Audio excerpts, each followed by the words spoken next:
Welcome to Inspired Artist Podcast with me, Porter Singer.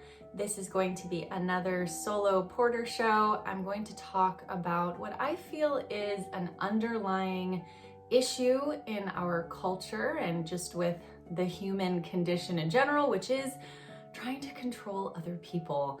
And that comes in the realm of, with this conversation about abortion, and I just did my own show on the transgender topic, and it comes into play when we talk about COVID policies. We've seen a lot of attempts for people, governments, corporations, to control people. And so I want to talk about that because it's not just a macro problem, it's something that occurs within us. And so I feel that if we can start to look at what's happening within us, then we can begin to tackle this huge thing that is controlling others. All right, here we go. So I want to start by saying that the pandemic, but not so much the pandemic, the measures of control that were put in place as a result of the pandemic was sort of the beginning of me really opening my mind. I've always considered myself very open-minded, but in reality, I haven't really been that open to political, social positions that have veered, on the right side of our spectrum, meaning like more conservative views. I really haven't explored why people think the way they do in that way, because it always seemed to me, and this was illuminated for me, which was really interesting, it always seemed to me that the progressive liberal agenda was always the more conscionable one, was always the more open-minded one, and was always the one that was going to benefit society more, and that conservatives were sort of these, selfish, righteous, self-righteous sort of people who lived just by different principles that I wasn't really interested in. Anyway, fast forward, through the pandemic, and I see my party.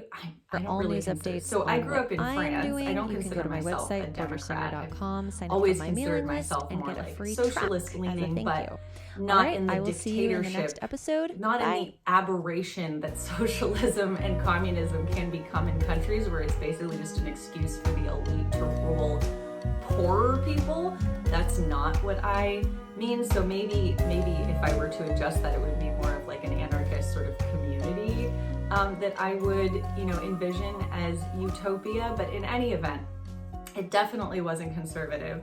And I still don't consider myself a conservative. But the point of this is that I have radically opened my mind, and I am willing to look at views that I really wasn't willing to, because during the pandemic, I saw the party that I always felt represented how I thought really switch gears and start to do the things that I didn't like about conservatives, which I saw conservatives trying to control things that were really none of their business. And I guess the biggest sort of, the biggest one for me was abortion, was women's quote unquote reproductive rights. I did not think that was something that a government should control. So when I saw the left push so hard to push policies, agendas, medications, the V that we were all told we had to take or lose our jobs and not be able to go outside of our country, and all these things that were really experimental. You can't convince me that that's not true, by the way, but I'm willing to hear your opinion on it. So please do comment if you're seeing this and you're like, the vaccine wasn't experimental. It was tested on animals simultaneously with humans. So I would say that's pretty experimental. And the trial only lasted like a week, and then they killed all the mice. So we don't know. Beyond that, we just don't know what the long-term side effects of this medicine, because we know now that it is not actually operating like an actual vaccine, which is supposed to prevent illness and prevent contagion of that illness. It does neither of these things very effectively or for very long. So it is experimental in my mind. And, you know, if you're in the aging population, I actually understand why you would take that gamble, because, you know, the likelihood of you having side effects is probably less than the likelihood of you being immunocompromised if you, you know, were to contract the big C, the big coronavirus. And, you know, realistically, you're not going to be having more children, so you're not going to be spreading whatever, you know, side effects might have occurred from that injection. Anyway, so there are reasons I feel that certain populations would be more, you know, it would be more advantageous for them to get it. But to just push this on everybody, I felt was really, really unconscionable. I felt that pharmaceutical companies have a very, very horrendous track record in pushing medications, even ones that have been, you know, tested for far longer than this one. And, you know, going back and going, oh, oops, sorry, these side, you know, actually we didn't notice these side effects. The other thing that really concerns me is that in the advertising for these injections, there are no side effects listed. That seems highly suspect. I mean, when you look at a pharmaceutical advertisement, generally, you're looking at, you know, a full minute of somebody reading horrendous side effects, and just magically, this is the only pharmaceutical where there's not going to be side effects. Like, give me a break. So I felt, anyway, I don't have a problem with people opting for this. It's, you know, because I believe in your body, your choice. I really do believe that motto, and I believe that it spreads across the board. If you really do truly believe in bodily autonomy, then I don't see why it stops there. And I also don't totally understand the right's position. You know, it was like we saw, like, just so funny for me, like we saw throughout the whole lockdown period, the pandemic, whatever, you know, the 2 years that we went through, the right just complaining about the, you know, the tyrannical masking measures and the, you know, the forced vaccinations or you lose your job. I mean, these were like kind of real threats, especially after people had already lost a lot of their livelihood from not being able to go to work or having to shut down their business. And then, like, just as we're coming to a close, it's like, bam, the right wants to now control the bodies of women for not getting an abortion. Anyway, I watched a very interesting YouTube video the other day because I did want to be informed about this, and I did kind of want to understand what the anti-abortion or pro-life stance was a little bit better, because I felt like I had a pretty shallow understanding of it, just as I feel like probably the right has a pretty shallow understanding of what the left is talking about when they say, you know, pro-choice. Because I don't feel that most people who are pro-choice would feel comfortable with terminating an 8-month fetus or, you know, some of these other things that they're alleging. There's just a lot of kind of silly, like extreme conversations that are happening when I feel like we could really come and actually discuss this, which I never really felt like we could. But I just feel like a lot of the terms are different on both sides, and that the desire to remain tribal or to remain true to one's side kind of comes out more importantly than the desire to actually relate to other people and understand where they're coming from, because I feel like our objectives are similar here. And let me explain. So I watched this really interesting discussion between Jedediah Bila, I hope I'm pronouncing her name right, and Kim Iverson. I've been following Kim Iverson throughout the whole pandemic. I've been really loving her reporting. She's made me feel not so alone in the way that I've been thinking, because she's very critical of, you know, establishment, big pharma, and actually reads science. It's really funny to me when people say that if you don't believe in, vaccine mandates or whatever, that you're anti-science. I think that's another one of these like silly extremist viewpoints. Like, if you have an abortion, you're a murderer. I mean, that it's like, it's not useful in terms of the conversation. We really have to come back to a little bit more subtlety and a little bit more willingness to understand somebody's position. So I've been really loving her reportage. And so then that led me to watching an interview that Jedediah Bila, again, I have no idea if I'm pronouncing her name right, did with a woman who is a pro-life, this is her term, a pro-life activist, okay? And she used to be some high up in Planned Parenthood. That she did that as her day job. She performed or observed or helped out in the performing of abortions on a daily basis. And, she's now very religious. But what I loved about the interview, we got into some religion at the end, which more had to do with like the people who had abortions feeling badly about it. And so she was talking about religion in that context, but religion didn't come into it. And it really was a very palatable discussion. And I'll link both of these videos in the podcast description in case you're curious.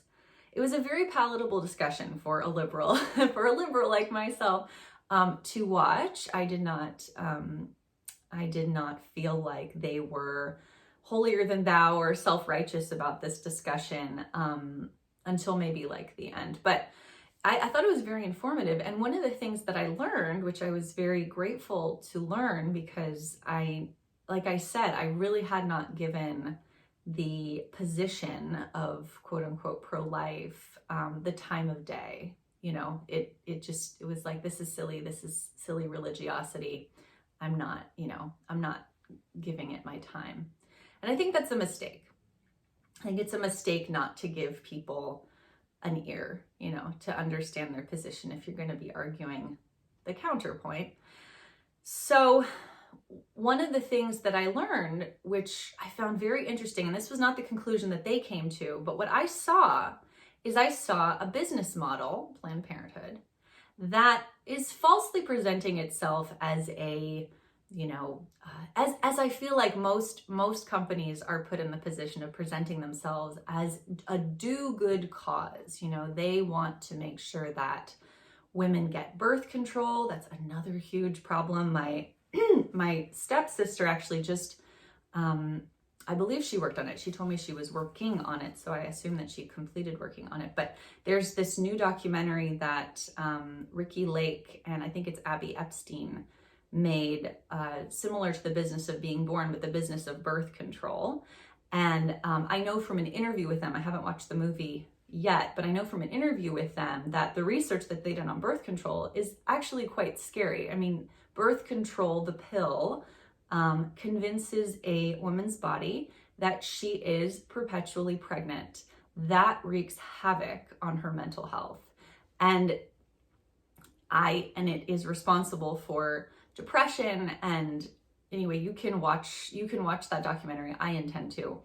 But birth control is not the friendly thing that we have been, led to believe that it is. The women's empowerment tool. I mean, this is another one of those. It's like if the pharmaceutical company can convince you that they're doing something for your good, we are the benevolent company that gives you a pill in which you do not have to worry about getting pregnant. Except this woman on the interview was saying that Planned Parenthood, yes, gives out or, prescribes birth control, but a little over half of the women who end up coming in for an abortion were on birth control already. So that doesn't seem like a great deal. But, she says that they get into schools and they, convince the girls that they need to come in for the birth control and then, the STD testing, promoting high-risk behavior. I see this, maybe it's not as nefarious as she's saying, but, stay with me. I think that it's interesting to consider. And so these become their customers. This is their customer base. And so even though they're not making any money hardly on these are losses that they're taking. They're not making money on the prescription. They're not making money on the testing, whether STD or pregnancy testing. They're not going to make a ton of money on prenatal care, but what they do make a ton of money on is abortions. And I thought this was interesting, okay?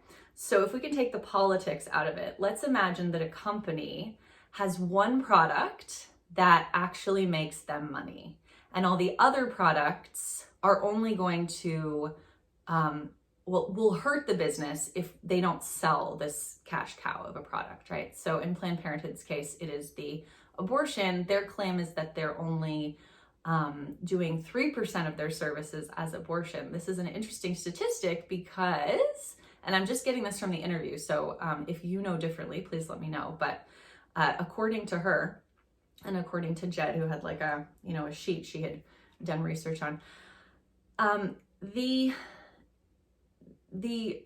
statistic is misleading, as I find statistics tend to be, because you have to ask more questions. Yes, it's 3% in terms of proportion of services. That is, they are giving out more birth control, they're doing more STD testing and more pregnancy tests than they are performing abortions. However, financially, it is 100 or more % of their revenue, because the other services that they provide are not benefiting them financially. So they're paying their employees, they're existing as a business. I realize they're a nonprofit, but they are there is money flowing through that organization and it is being paid for by tax dollars, as I understand it as well. So we are contributing to this.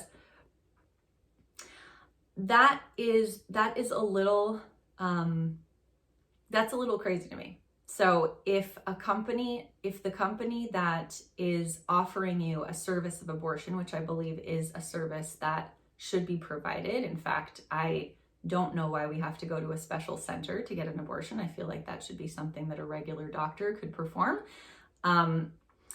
But I also don't think that it should be something that is pushed because there is a financial incentive behind it. That is really suspect to me. Similarly, it is very suspect to me how we counted the COVID infections and deaths during the pandemic, because there was not a line drawn between died with COVID, as in happened to have COVID in my system. I'm not going to use the first, that's really creepy. This person happened to have COVID in their system and they died in a car crash, of cancer, of a heart attack, whatever it was. And died of COVID, as in the COVID actually killed them. There was not a line drawn in that. So the numbers that were being given for quote unquote COVID deaths were very skewed. I'm totally going to get flagged for this video. Oh well, let the fun begin.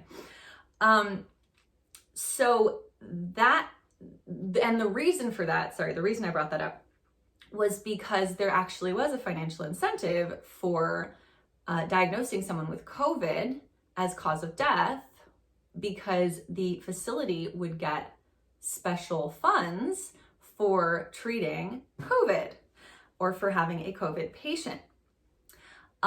Now, was it wrong for the government to give hospitals and doctors and whatever? I'm not sure how the pay structures work, but there was money put into if you had a COVID case. Was it wrong for them to do that? I don't know. I feel I'm not a policymaker, but I would like to see the financial incentive for any procedure, for any diagnosis taken out of it. Because what I really saw during this interview with Jed and the woman who was the pro-life activist was, why are we incentivizing financially people to have abortions? That's nuts. Why are we incentivizing doctors to prescribe chemotherapy? Why are we like that? It just doesn't make any sense. Why are pharmaceutical reps legal? How can it be conscionable for a doctor to have a drug suggested to them? This should not be, it should not be advertising wars. It should not be a financial boon to diagnose someone with a disease and to not be able to talk to them about all their treatment options because you get more money for the one that you are being sold. This is extremely immoral. We're seeing this with the doctors, on another extreme level, but with the doctors in California that are being told that they can only talk about COVID with their patients in very specific terms. And if they stray from that, they could lose their license. In watching the interview actually with Kim Iverson and Jed, I actually agreed with Kim's point that I don't think the government should be involved in medical decisions. I think that doctors should work under a better model. And I think there's a lot of doctors that want to. I think that there are a lot of doctors and nurses. I know one doctor who was, confiding to me that she is really, really fed up with the system and how it works. She doesn't feel like she can help anybody, which is why she got into this in the first place. It's very frustrating. But when you have a model that is based on recommending products and services so that you get and you have a financial incentive to do that, that is really wrong. That means Big Pharma is behind the recommendations that you are getting from your doctor, which should be objective. They should be objective. You should not be pushed into taking a medication or having a procedure done to you. And you know what? I also, but I was going to say, even if this has to be the case, they should have to legally tell you that they are recommending this product because they make a commission or because they get a bonus. They need to legally tell you that. It is not right for a doctor, a person in power, to recommend something and not tell you the motivation behind it. I had a situation with my first birth where the midwife, because I decided to do a home birth, the midwife told me at 40 weeks that, I can't remember what the discussion was exactly, but she knew at 40 weeks that if I carried the baby, my oldest, 40 weeks, that at that point, was it 40 or 42? I think it was 40.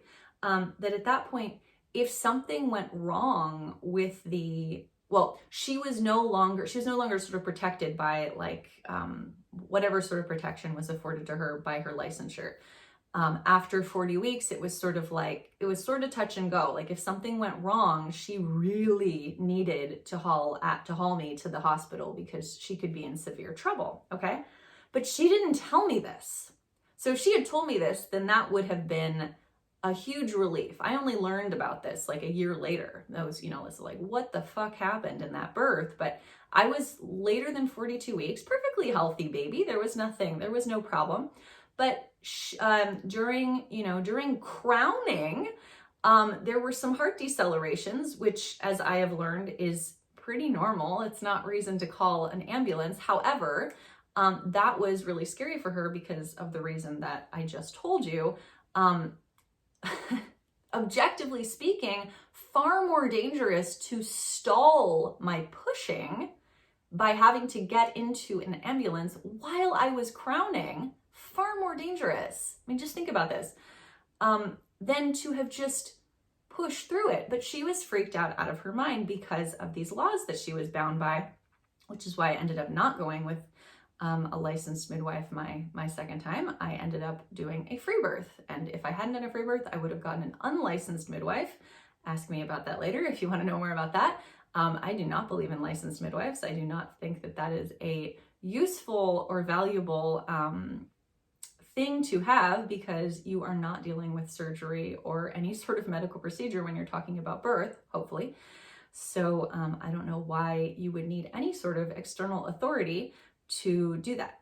That is my extreme view on birth. But anyway, I witnessed this in the context of birth, and it really bothered me because I felt like if she had been upfront and told me that, this stressed her out more, or, you know, that she was bound by certain laws and this was what she was going to have in this event or whatever, that would have been fine. Then I could have made an informed decision. You know, maybe I would have chosen to just go to a hospital. Maybe I would have chosen to get, you know, somebody else who felt more comfortable about this, but at least there would have been a discussion.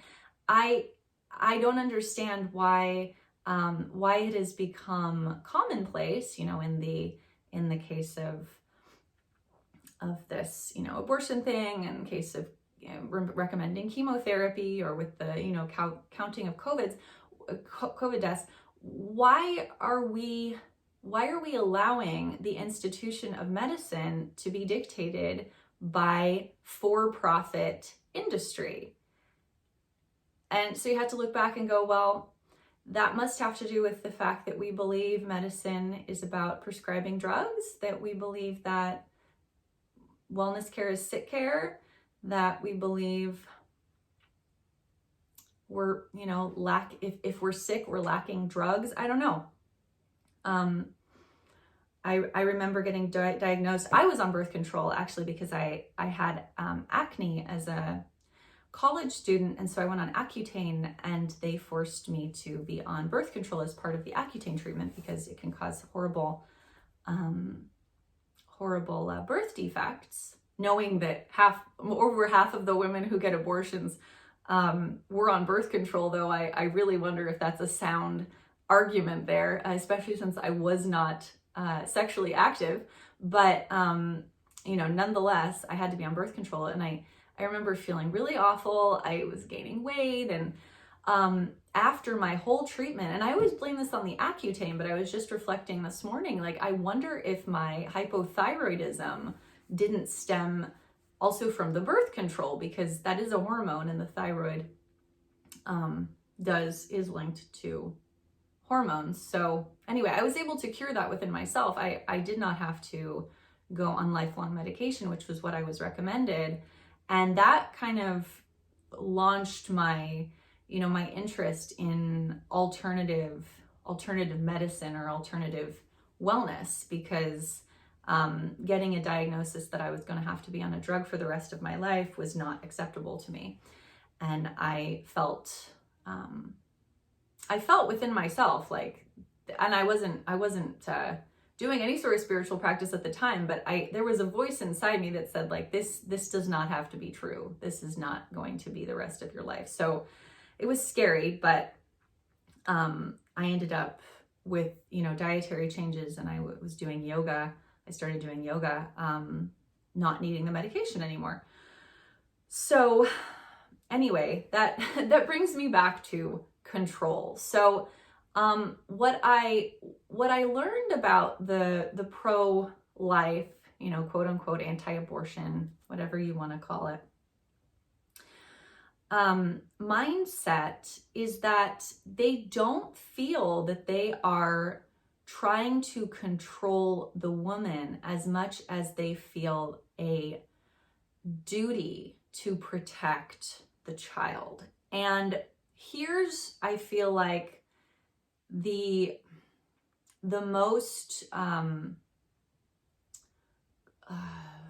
weighty, significant part of their argument, because after listening to this, I really did feel for those fetuses that were aborted. So, and I'm not about to say that I don't think women should ever have an abortion, but just, you know, keep an open mind here. So the abortions that are performed at Planned Parenthood are done through this suction method. And I had no idea. I wonder if people who are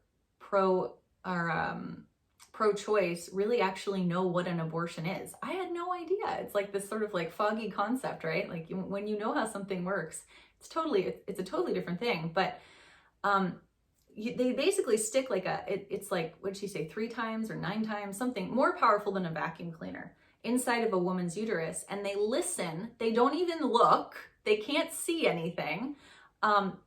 They suck the baby, and they listen for this like this sucking sound, which means they have the head. When they have the head, they pull the whole thing in. Then they take what they call the product of conception, meaning the fetus, and I found that term, ugh, that is so gross. Product of conception. Oh my gosh. I mean, that's just like, how do you detach yourself, right? From you have to contend with the fact that there's death. I mean, you're gonna have to. You can't make it, it's like you can't butcher a cow without understanding that you've taken a life. That's why certain cultures will say a prayer or have some sort of ritual around it, right? Like there has to be an acknowledgement that this was life. I mean, whether you believe it was a baby or not, it had, if there's a head, that there was life. Anyway, you put it in like a Pyrex glass dish with water and it floats. And then the doctor has to make sure that all the parts are there, because if the, like a little finger or something's left inside the mother, that can be deadly. They, as a rule, this is according to her, do not call ambulances because that would give them bad PR if there is a problem.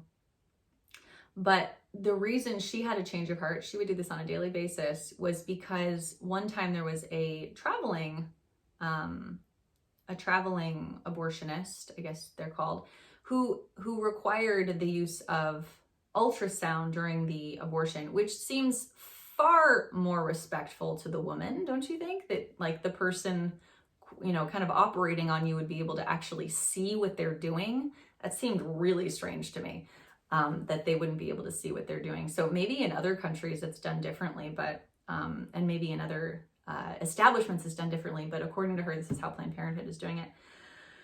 And just the image of like this baby sort of like squirming inside the mom's uterus, trying to avoid the vacuum, like, and being quite forcefully, I didn't realize how kind of graphic and violent the thing was. But I also believe, like, I don't think that it's not violent to bring a child into a home that's unwanted. And I also have a dad that was adopted and, has struggled his whole life with that. So I don't see the better choice necessarily bringing an unwanted child into the world. However, I will say this, it seems like they would be performing less abortions if there were less financial incentive. And that's really troubling to me. The other thing that I find really troubling is that over half of the women who are getting abortions are already on birth control. This means that women are under a false sense of security with the pill. If it's not working, then they should be told to use something else. However, something else is probably not as financially viable for a pharmaceutical company, such as a condom, or having less sex, or knowing somebody better when you do. And I don't say this as a prude, like I love sex. I mean, I'm not, not that I, was sleeping with a ton of people in my 20s, but like, I don't believe in waiting until marriage, and all that nonsense and abstinence and whatever. Like there are hormones and there's pleasure and there, I don't think people should be held up to an impossible standard. And I think the lack of awareness about birth control methods such as, condoms or oral contraceptives. I mean, honestly, the solutions are not fantastic. And I've heard of like other ones like neem oil, the guy takes neem oil, supposedly that makes his sperm. I would really love to see less damaging forms of birth control be put on the market. And perhaps if less women, trusted the pill, then that would have to get accomplished. I was using like a wild carrot seed after sex when I first got married. And I still to this day don't know if the fact that I forgot to take it or that it just didn't work was how I had my first baby. Because he definitely wasn't planned, but he was definitely wanted. And I'm always relieved that I got pregnant because I don't think I ever would have thought I was ready, and I did want kids. So, but anyway, so I thought that was interesting. I sort of for the first time understood how they could have this argument about like, no, we're not trying to control the woman, we're trying to protect the baby. Okay, I get that. You feel for the baby.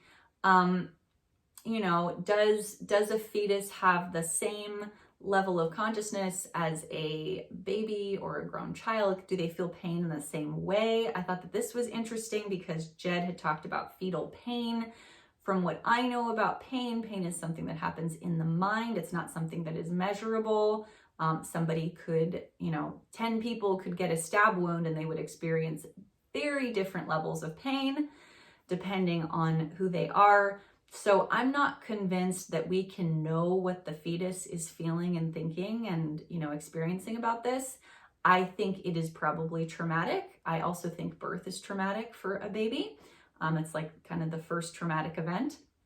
So, I feel like there's those arguments, but I really was sympathetic to, the idea of preserving a life. Now, where it gets troubling for me is I don't understand how you can extend that to, and so you shouldn't do this with your body. That is an overreach, because at the end of the day, yes, it may be a life, it may be a baby, but it's inside a woman.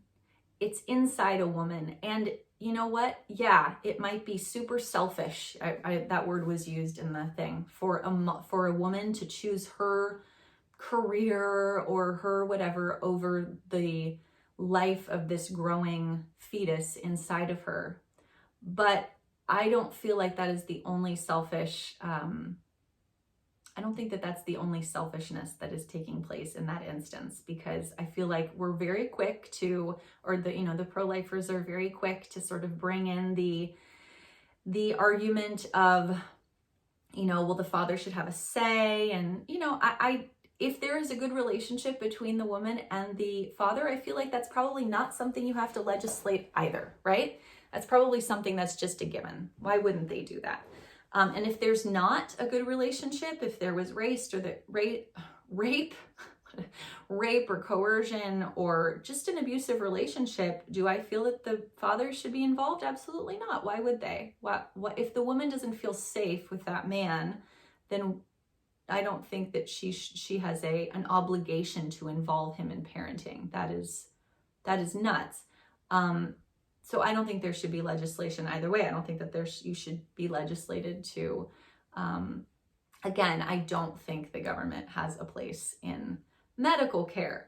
And this is interesting because I think that, it does have a place in medical care. It should make sure that medicines can't cost, thousands of dollars or hundreds of dollars or whatever the crazy price for, pharmaceuticals is in this country.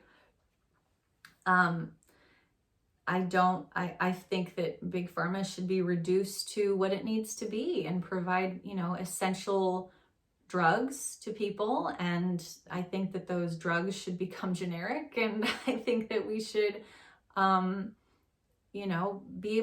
think people should be able to afford their own health care and also get informed consent from their doctors and be given access to nutrition facts. And, it was interesting. I was at the chiropractor's the other day and there was this guy in there who was getting, an adjustment, and the chiropractor recommended turmeric for his inflammation. And I was thinking, it's so interesting to me that you can recommend, not that this was a bad thing, I'm not judging him, but this is a very common thing. Like, it's not bad to recommend turmeric. The turmeric's not likely to do much though if you don't also change your diet. If you're eating like a bunch of wheat or a bunch of inflammatory foods and also taking turmeric, it's not going to significantly change your outcome.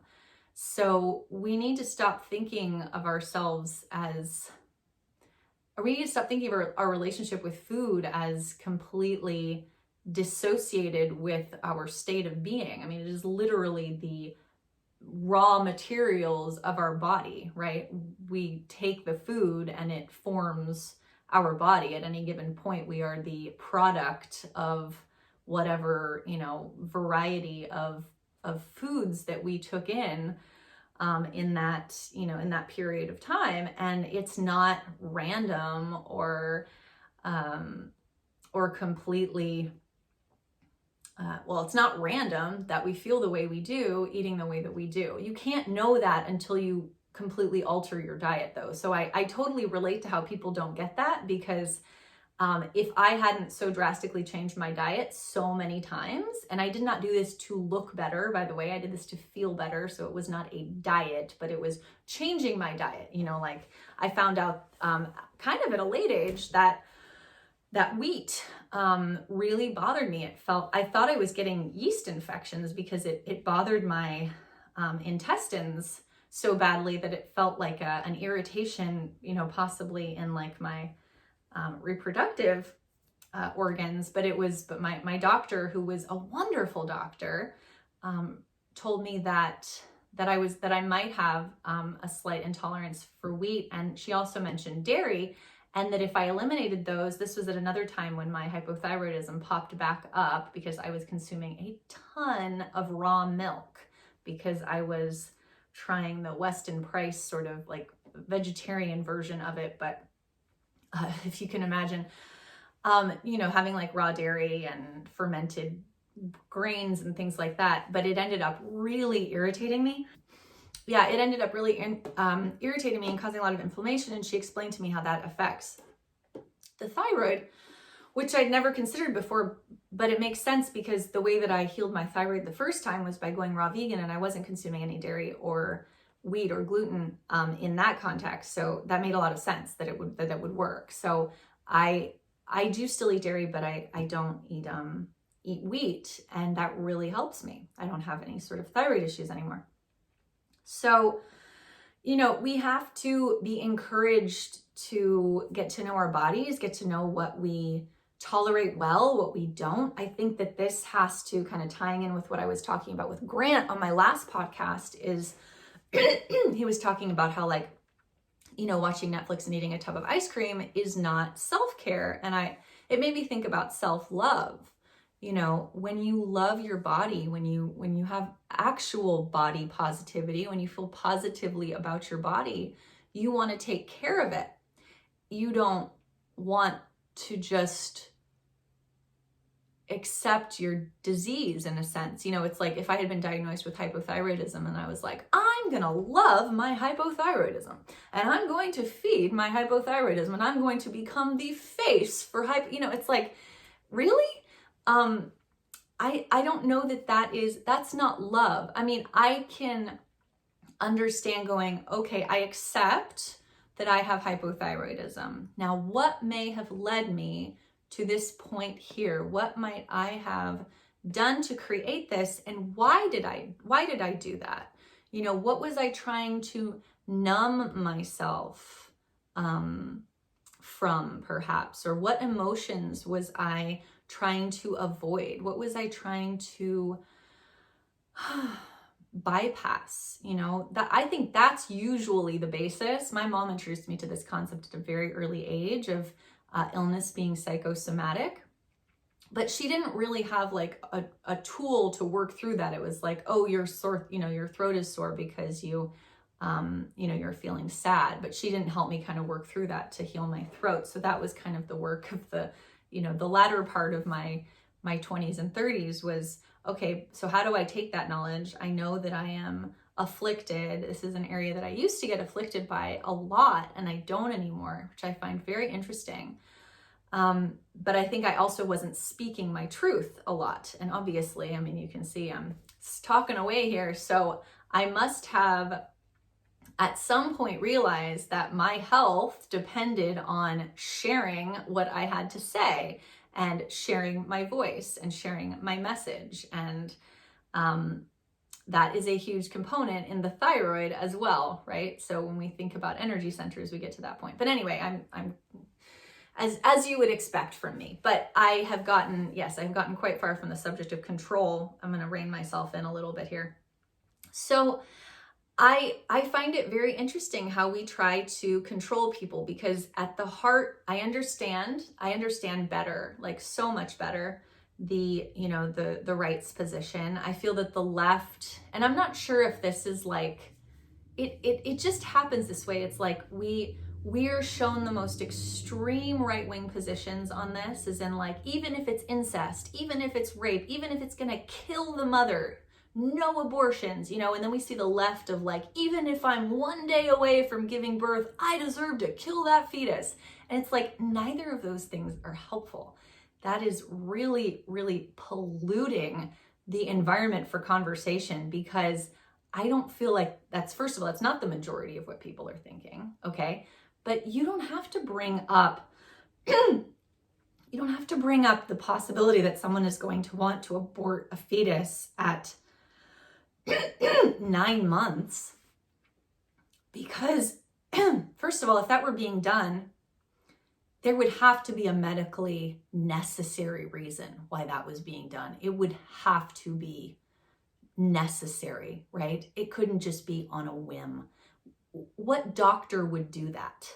And if they would, then I feel like that would be a board sort of discussion that would need to have. Are we going to let this rogue doctor who thinks it's okay to abort viable fetuses, what we would call a preemie, and put them in an incubation thing if they were wanted, at 9 months? It's absurd, right? But this is sort of the extremist views that come and just pollute the conversation and make it impossible for us to actually have a conversation about this with somebody who has a different opinion than we do, which is something that we should know how to do. We should know how to have a conversation with somebody who doesn't agree with us. In fact, those are usually the best conversations, because why would you want to just, say the same thing over and over again to somebody? I don't know what. It's so funny. I was talking about my throat. Now I have this like frog in my throat. It's because I'm sharing my views. Sharing my views, and I'm a little resistant. Excuse me. Wow. All right. Anyway, probably because I know this is going to get me some flack. That's okay. I will work through that. So I think though that like this theme that we are seeing is, no, it's not new. I think that the objective of politicians, of ruling class, and now it's like corporations have become sort of ruling class, is to subdue the, greater population. Because if they don't control us by, pitting us against each other, or, making us feel that if we, don't toe the line, we will have serious financial repercussions, whatever it is. We live in a certain amount of fear, which keeps us from demolishing the establishment, which would be so fucking easy to do. I mean, the French did it, the Haitians did it, there's more of us than there are of them. Easy schmeezy. But if we can't all talk to each other and we can't see that we have a shared humanity, then we're not going to join forces, and we're not going to demand things that would actually serve us, such as things that would meaningfully help out, working class people, things that would legitimately improve lives. We will continue to feed a machine that is, pretending to serve us while catering to the needs of giant corporations. And I definitely see that in the United States. I'm not familiar with, how other countries necessarily do their politics, but I think that the lobbying, the lobbying industry is hugely problematic, because it means that, we're being told go out and vote. Why? My vote counts for nothing compared to the pharmaceutical lobby that votes. No, that votes with their dollars. Do you know what I mean? Like, I can vote for a candidate, but ultimately that candidate is probably going to be bought by some huge corporation that gave tons and tons of funds to their campaign and promises to give more, or a job after their term is over, or shares in their company, or whatever it is. But there is no incentive for that politician to cater to my needs or to your needs, because we're not paying them. We're not providing anything to them.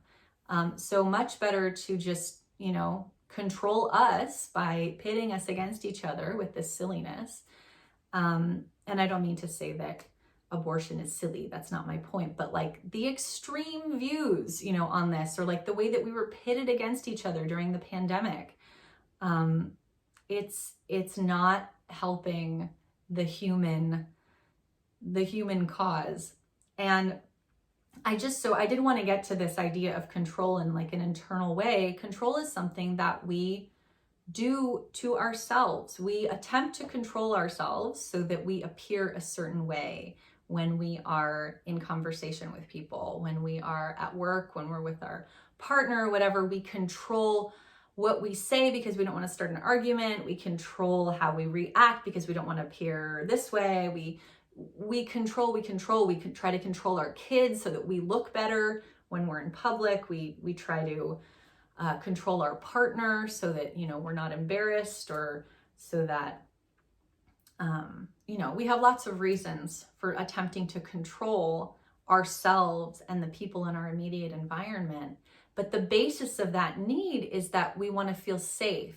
And if we have this, you know, maintain this illusion that we can create an outward reality that we are okay with, that is in line with what we believe is moral and just and right, then we feel better. So the overlying, you know, the main theme here is that we wanted to control people during the pandemic, make sure they were wearing masks and they were vaxxed and whatever, because that would give us a sense, or whoever thought that this was a good idea, would give them a sense that they were safe, that this person was doing what they thought was right. In reality, the sort of world, the sort of paradigm and new earth that we are going into is one that is based in love. And love is not controlling. Love is not conditional.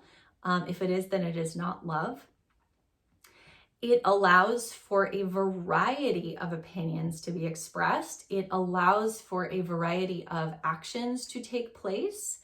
It does not attempt to control other people. And until we realize that all of this has to do with attempting to control another person so that we can feel safe, until we address that insecurity within ourselves, we will continue to play out these rather extreme positions on how people are allowed to act and be, and what they're allowed to say. And I really hope that this doesn't have to devolve, you know, into more extreme measures, because what I've experienced in the last 3 years is that the extremism has been off the charts on both sides of the aisle.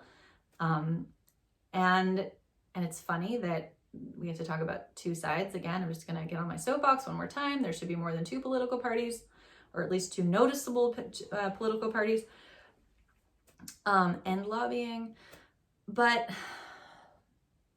yeah, we will get nowhere if we cannot recognize that we share a shared humanity, that we share a common desire to feel safe, and we need to stop putting that power, that responsibility, in someone else's hands. Okay? It is not your responsibility for me to feel safe, right? It is not my responsibility for you to feel heard. It is not my responsibility to make sure that I am talking to you the way that you want to be addressed. It is your responsibility to make sure that you are being addressed the way that you want to, you know, and when you respect yourself, you will be spoken to in a way that you want to. So it's not easy. It's not easy work, but it is important work, and it's the only work that's going to matter, because until we have that realization that it's not someone else's responsibility, then we will not be able to create communities that are based on that principle of love, that are based in freedom of choice, that are based in respect of differences, that are based in tolerance of different opinions. right? So anyway, those are my thoughts for today on control, on abortion, on COVID. This is I wonder what I'm going to call this. But anyway, thanks for staying until the end if you did. And we will have another podcast for you next Friday. All right. See you later. Thank you for tuning into the podcast. Please remember to like, rate, subscribe, whatever your service offers you as a way to engage and let others know that you're enjoying it so it gets shared with more people. I have just launched my newest coaching program called Emotional Fluency 101. You can check out the info on that at portersinger.com/coaching and book your complimentary intro call there so that we can chat and find out if we work well together. For all news updates on what I am doing, you can go to my website, portersinger.com, sign up for my mailing list, and get a free track as a thank you. All right, I will see you in the next episode. Bye.